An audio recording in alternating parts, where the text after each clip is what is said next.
ઝઘડિયા ખાતે જે 10 વર્ષની માસૂમ દીકરી સાથે દુષ્કર્મની ઘટના ઘટી હતી ત્યારે એ દીકરીની તબિયત એની સ્થિતિ શું છે એ જોવા માટે અમે એસજી હોસ્પિટલ વડોદરા ખાતે આવ્યા છે।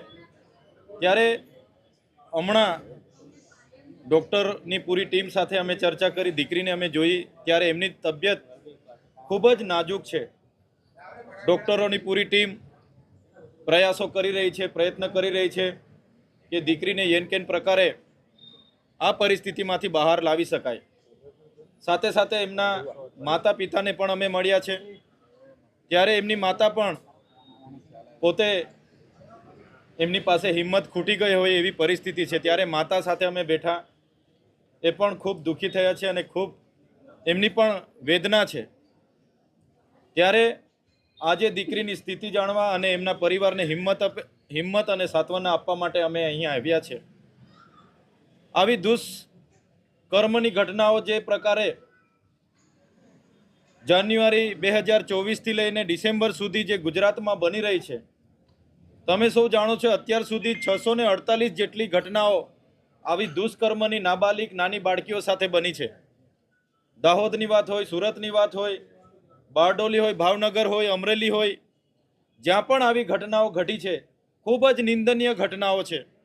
અને સરકાર સામે અમે માંગ કરીએ છીએ, જ્યાં પણ જે પણ દીકરીઓ સાથે આવી દુષ્કર્મની ઘટનાઓ ઘટી છે એ નરાધમો સામે કડકમાં કડક અને ઝડપી કાર્યવાહી કરવામાં આવે, એમને ફાંસી સુધી પહોંચાડવામાં આવે અને એવા દાખલા બેસાડવામાં આવે કે ફરી કોઈ વ્યક્તિ આવા વિચાર સુદ્ધા કરી ના શકે એવી અમે માંગ કરીએ છીએ।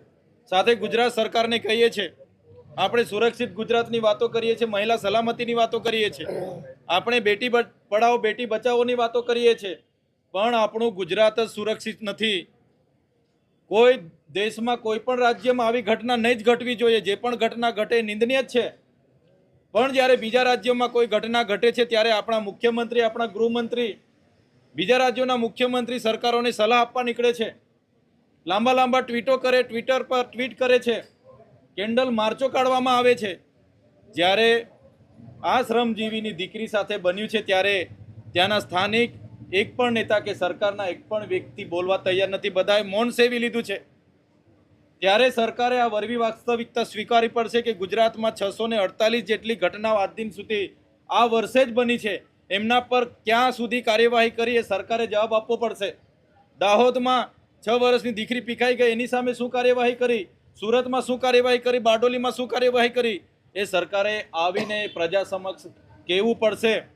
ત્યારે ગૃહમંત્રી શેખી મારવાના બદલે પોતે રાજીનામું આપે।